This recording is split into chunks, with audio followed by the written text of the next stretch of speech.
Halo, assalamualaikum warahmatullahi wabarakatuh. Hayo, siapa di sini yang belum pernah nonton atau denger Harry Potter? Rata-rata udah kan ya? Harry Potter merupakan salah satu kisah fiksi terlaris sepanjang masa. Banyak orang yang udah mengetahui bahwa di balik kesuksesan Harry Potter adalah seorang penulis novelnya. Siapa dia? Yaitu J.K. Rowling atau Joanne Kathleen Rowling. Novel Harry Potter telah diterjemahkan ke dalam 73 bahasa yang berbeda dan terjual lebih dari 450 juta kopi. Telah menjadi seri buku terlaris sepanjang sejarah. Dan film Harry Potter itu sendiri menempati peringkat kedua dalam film terlaris sepanjang sejarah. Namun tahukah kalian, perjalanan hidup sang penulis sampai di titik ia berhasil menerbitkan kisah Harry Potter dan sukses menjadi salah satu penulis dengan pendapatan paling besar di dunia?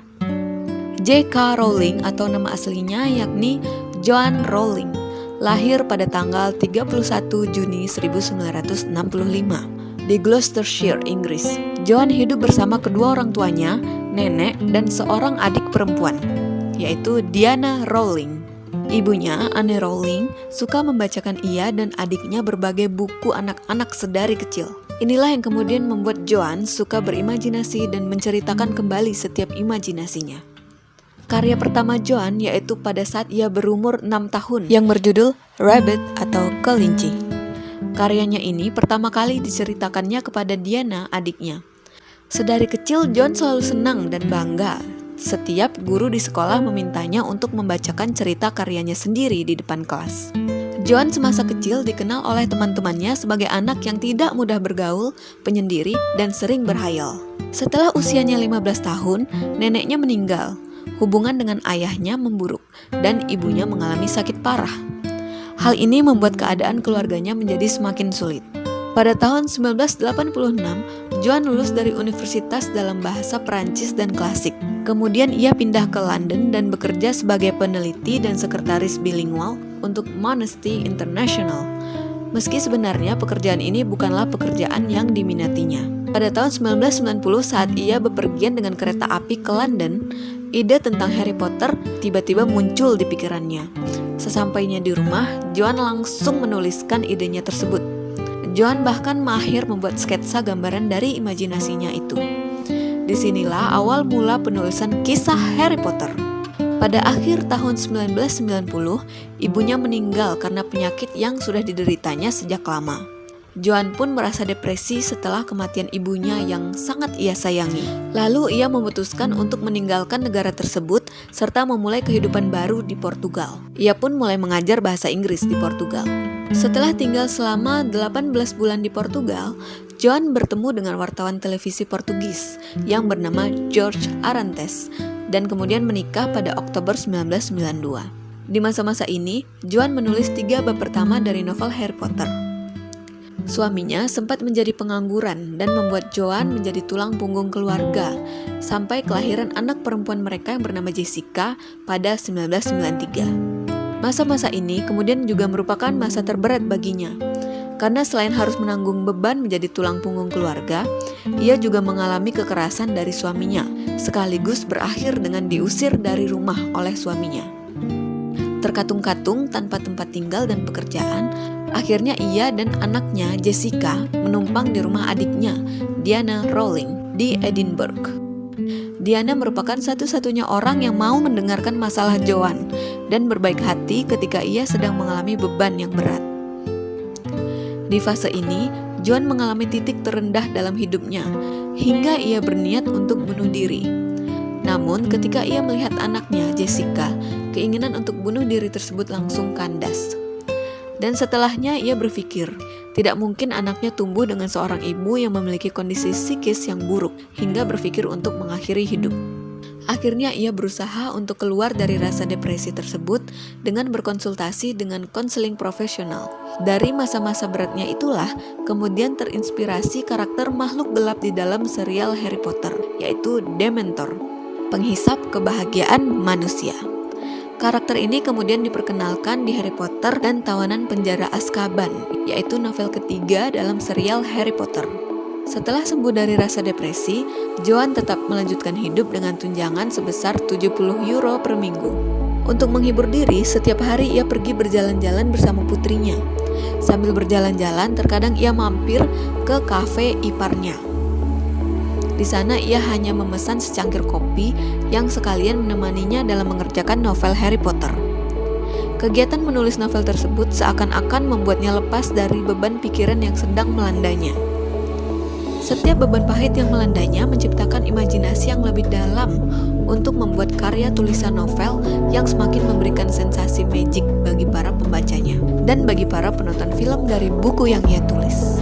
Pada 1995, setelah 5 tahun sejak pertama kali tercetus ide Harry Potter, akhirnya selesailah buku pertama dari novel Harry Potter.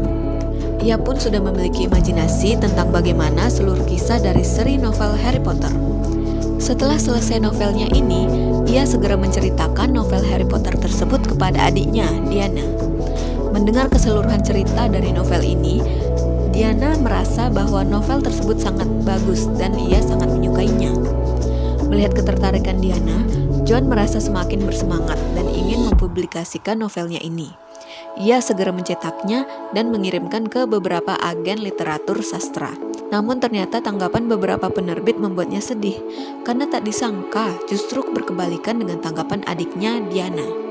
Ada penerbit yang berpendapat bahwa cerita tersebut tidak menarik bagi anak-anak, terlalu panjang, dan sebagainya. Total ada 12 penerbit yang menolak novel Harry Potter ini. Ia pun menceritakan itu kepada adiknya, namun adiknya tetap menyemangatinya. Dan bersama adiknya, mereka mengirimkan karya tulisan tersebut kepada Christopher Little, salah satu agen literatur sastra yang cukup terkenal. Namun, ketika mengetahui bahwa karya tersebut ditujukan untuk anak-anak, Christopher tidak begitu tertarik dan menaruh karya tersebut sebagai arsip di kantornya. Setelah sekian lama, salah satu pegawai Christopher melihat arsip tersebut dan membaca sepenggal kisahnya. Pegawai tersebut merasa bahwa karya itu menarik dan ia memberanikan diri untuk menaruh novel Harry Potter itu di atas meja Christopher sekali lagi.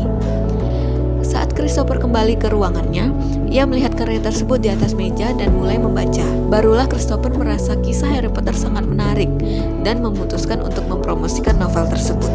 Di sisi lain, pada 1996, ketika J.K. Rowling sudah mulai putus asa karena tidak juga mendengar jawaban dari agen manapun, akhirnya ia mendapatkan kabar baik dari Christopher Little setelah sekian lama, bahwa J.K. Rowling mendapatkan penawaran harga sebesar 1.500 euro dengan pembayaran di muka oleh Barry Cunningham, seorang editor dari Bloomsbury, sebuah penerbit di London.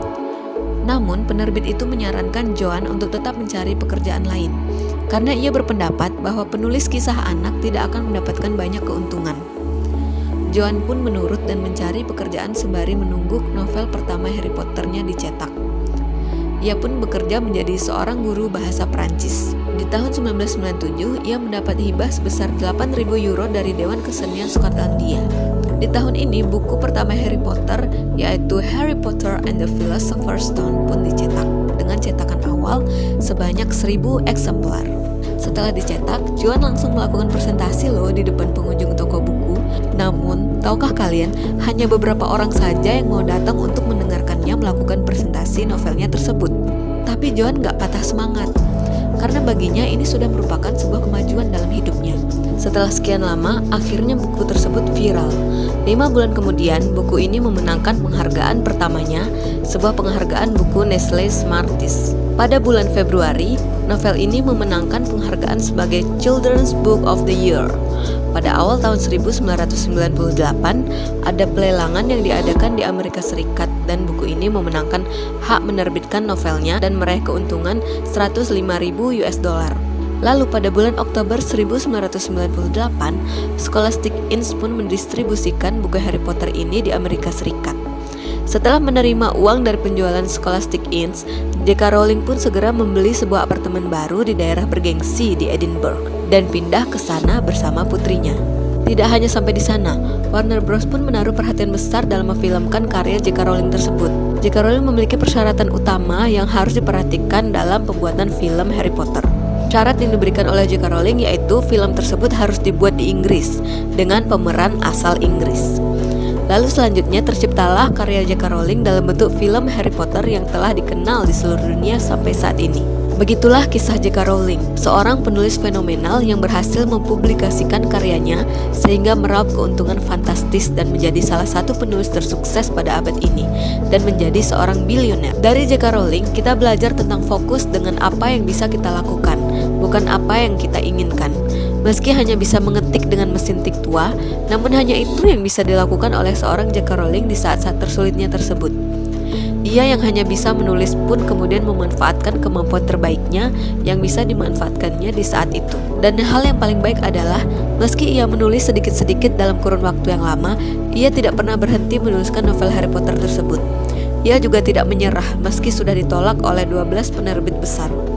Ia bukan perempuan dengan privilege besar ataupun warisan banyak yang ditinggalkan oleh orang tuanya.